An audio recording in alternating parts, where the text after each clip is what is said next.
Why objection handling is necessary. Something I'm known for is keeping the customer or the client on the phone until I'm ready to end the call. In every company I've worked with and every sales training that I go to, I make calls in front of the sales reps. And without fail, after every call that I make, the sales reps usually say something like, "Whoa, that customer could not get off the phone with you." And it's true. Over the years, I've learned a lot of techniques about how to keep customers on the phone. Now, in this video, you're going to learn why objection handling is necessary and how to handle objections in the best way possible. And this is going to help you regardless of whether you are B2B or B2C, because the concept applies. If you do any kind of phone sales, you definitely want to keep watching this video.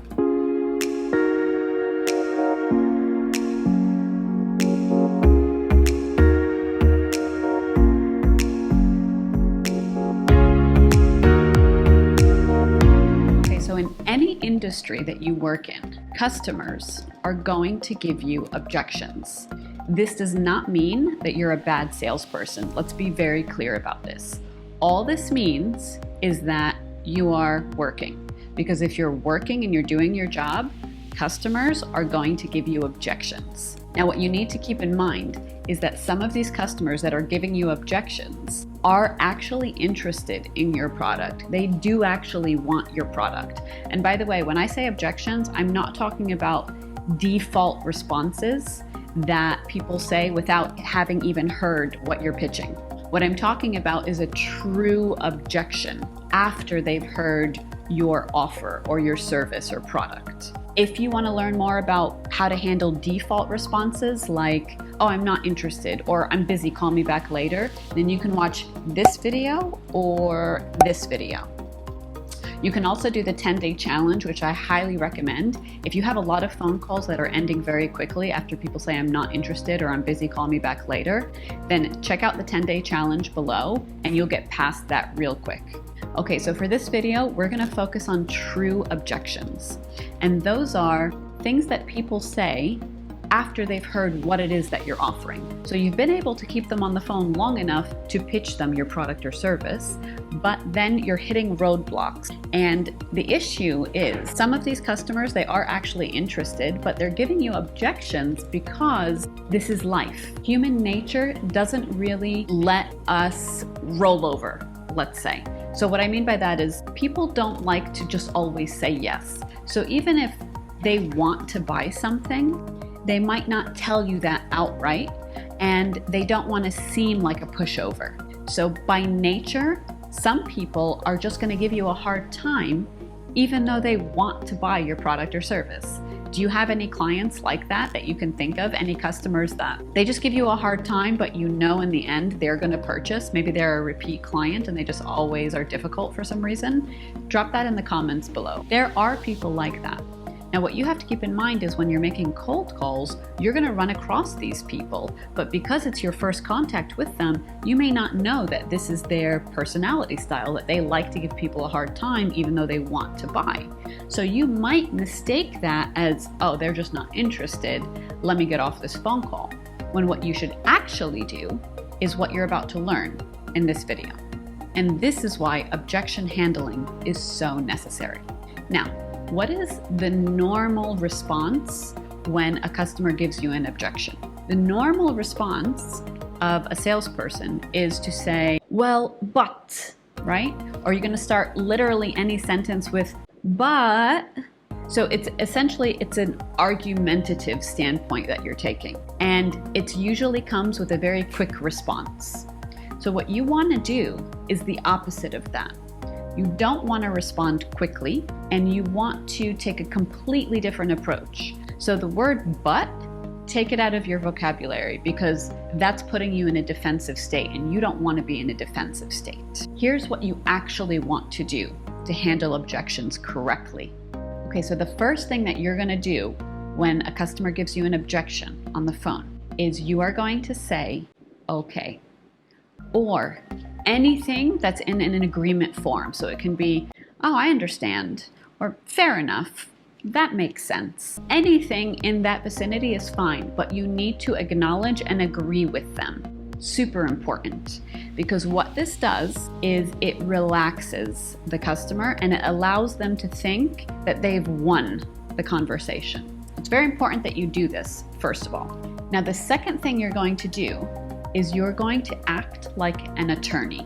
What do I mean by this? Any movie you've ever watched where there's an attorney in a courtroom, does the attorney attack the person that's on the witness stand and give them statements? Do they say, you committed the murder, or you committed this crime? Do they say things in a matter-of-fact way?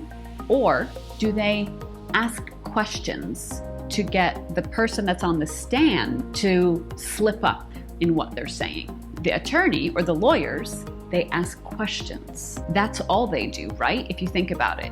Any movie you watch that has a lawyer or has a trial, a court scene in it from now on, pay attention to the lawyers. All they do is ask questions. And why do they do that?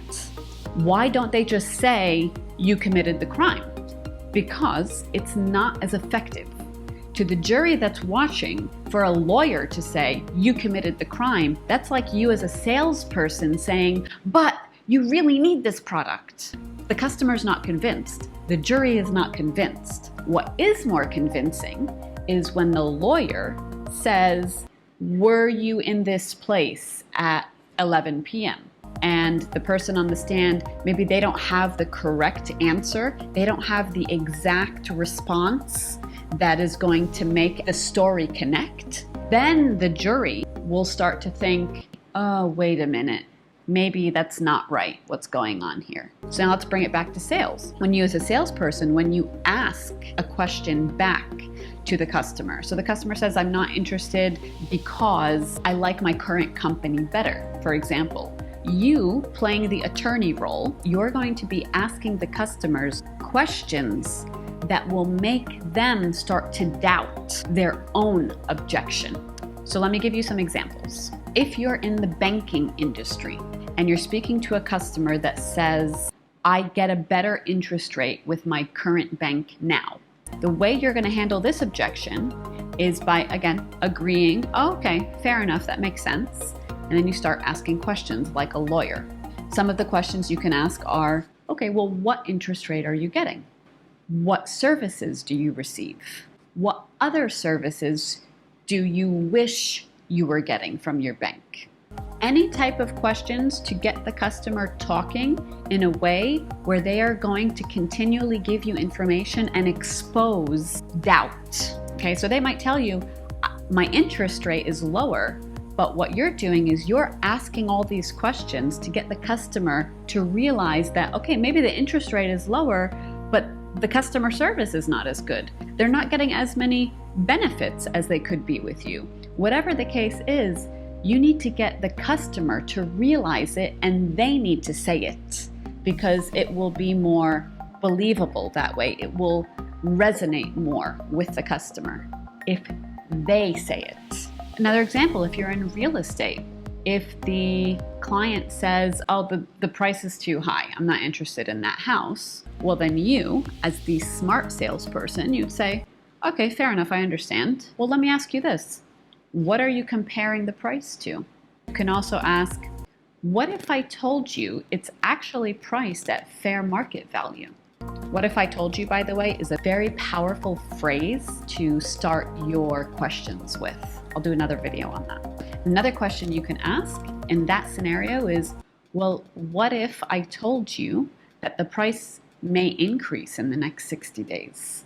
So again, all of these questions to get the customer to start doubting what they just said. If you're a service provider, you might get an objection like, I really like my current company. I don't want to switch. So in that case, you would say, okay, that makes sense. So let me ask you, what types of services are you getting now? What types of services do you wish you had? What happens in this scenario? Give them a scenario and see how it plays out with them. Because there is a chance that the customer is going to say, oh yeah, you know what, that has happened before and it was a real problem. There's not a real solution to it, but this is what we did. Maybe you have a solution to it. And then you ask them that in a question form. So you would say, okay, well, what if we could provide that full solution in that scenario where you wouldn't have to deal with 1, 2, 3 headaches that you just told me about?